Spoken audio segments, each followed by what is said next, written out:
সুভদ্রা যোজনা ২০২৪ মোদির জন্মদিনে বড় চমক। এই রাজ্যের মহিলারা পেয়ে যাবেন ৫০,০০০ টাকা পর্যন্ত। নমস্কার বন্ধুরা, আশা করি সবাই সুস্থ আছেন।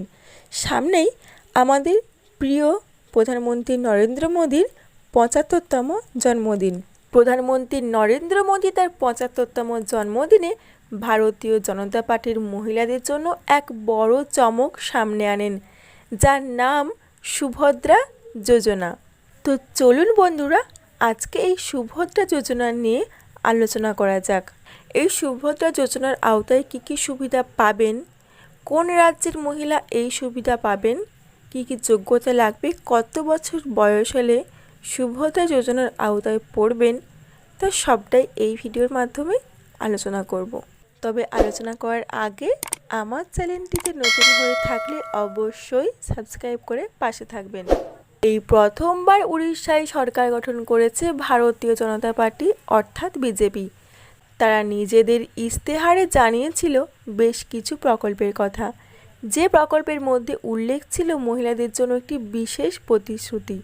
বলা হয়েছিল প্রতিটি মহিলা এককালীন পেয়ে যাবেন বড় অঙ্কের টাকা, যা তারা ব্যবহার করতে পারবেন ২ বছর সময়কাল পর্যন্ত।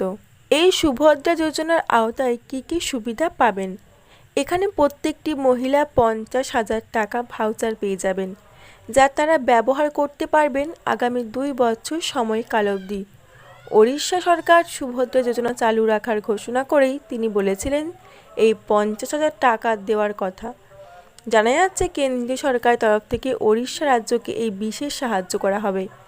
এই যোজনার জন্য ইতিমধ্যে ৮০,০০০ কোটি টাকা পর্যন্ত খরচ হতে পারে, এমনটাই মনে করা হচ্ছে। এই প্রকল্পের সূচনা অনুষ্ঠানের দিন সম্ভাবনা রয়েছে প্রধানমন্ত্রী নরেন্দ্র মোদির যোগ দেওয়ার। ওড়িশার মুখ্যমন্ত্রী মোহন মাঝির নেতৃত্বে প্রথম মন্ত্রিসভা বৈঠকে অনুমোদিত হয়েছিল এই বিশেষ সুভদ্রা যোজনা প্রকল্প।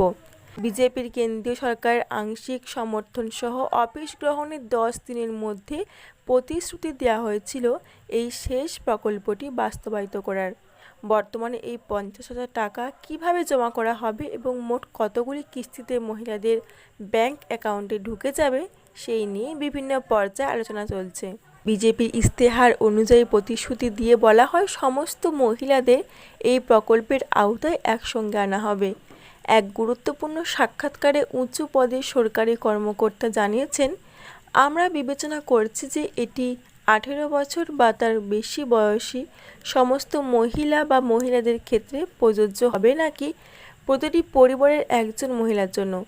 তিনি এই প্রসঙ্গে আরও যোগ করেন, আমাদের আরও সিদ্ধান্ত নিতে হবে যে রাজ্যের বাইরে বসবাসকারী মহিলাদের নাম বিবেচনা হবে কি না, কর্মজীবী নারী ও তাদের আয় অন্তর্ভুক্ত হবে কি না তাও বিবেচনা করা হবে।